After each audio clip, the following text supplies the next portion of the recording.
Ginungagan og mga pulis nga gabantay sa palibot sa Senate Building sa Pasay human sa mga buto-buto sa armas kagabi.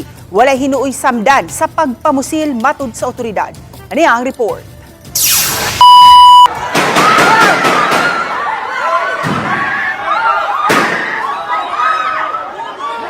Sa wala pa mag-alas 8 kagabi, nadungog na ang mga buto-buto sa armas sa ikaduhang andana sa Senate Building.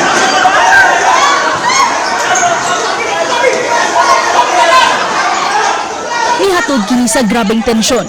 Diha-diha gipagawas ang mga tigbalita nga nag-cover sa itabo lakip na ang nabiling mga staff sa Senado. Sa wala pa kini mahitabo, gipaybaw ni Acting Senate Sergeant at Arms nga si retired Police Major General Mao Aplasca nga adunay dakpunon. We're going to arrest somebody. Gikan sa elevated alert level, gipatuman ang pag-lockdown sa building sa Senado. Mas gihigpitan pa ang seguridad o gipaybaw sa Office of the Senate Sergeant at Arms nga magawas na ang mga angay mogawas. O gisirad ang dayon ang roll-up door o ang mga agianan pasud o pagawas sa building.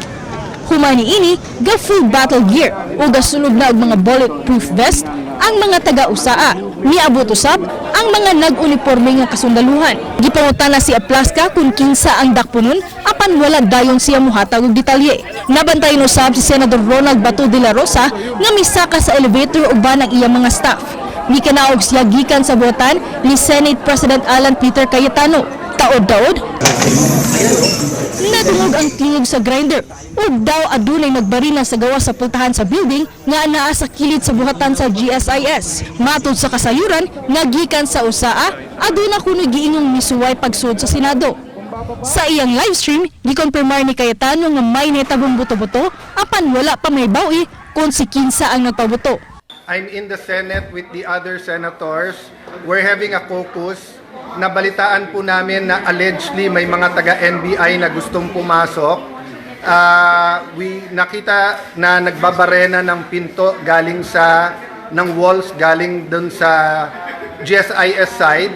Ni padayag usab sa kasaguyo ang pipila ka mga senador, pinaagi silang social media post sa nitabo sa Senado. Sa iyang post sa social media account, matud ni Senator Tito Soto nga nasagmuyo siya sa mga police o security personnel nga nadistino sa gawa sa Senado tungod sa ilang kapakya sa pagpugong sa kagubot sa mga tao sa gawas. Gihasi kuno siya sa mga tao sa gawas bisan kuno naa siya sa sud sa sakyanan dihang may gawas siya sa Senate compound.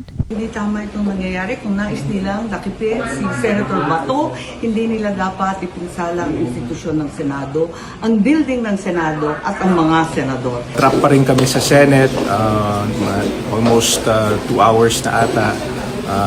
Tumigil na yung gunfire pero lakas ng putukan sa loob at nag-blackout kami. Pasado alas 8 kagabi, niabot si Interior Secretary John Vic Remulla. Nandito na po si Secretary John Vic Remulla para maimbestigahan kaagad kung ano yung totoong nangyari. Kalma lang po kayo. Tayo natin kung ano talaga yung nangyari. To secure the senators, that is my number one priority. I will not arrest Senator Bato. Samtang usa ka video message, gitinaw ni PBBM nga wala siya nagmando nga dakpon si Senador Bato. Nunot sa tensyon, aduna siya panawagan sa publiko. Wala pong instruction kahit na kanino na hulihin si Senator Bato. Nakausap ko na si Senate President Alan Cayetano at nag-agree kami. We agree that the thing to do now is to tell our people all to calm down and we will get to the bottom of this.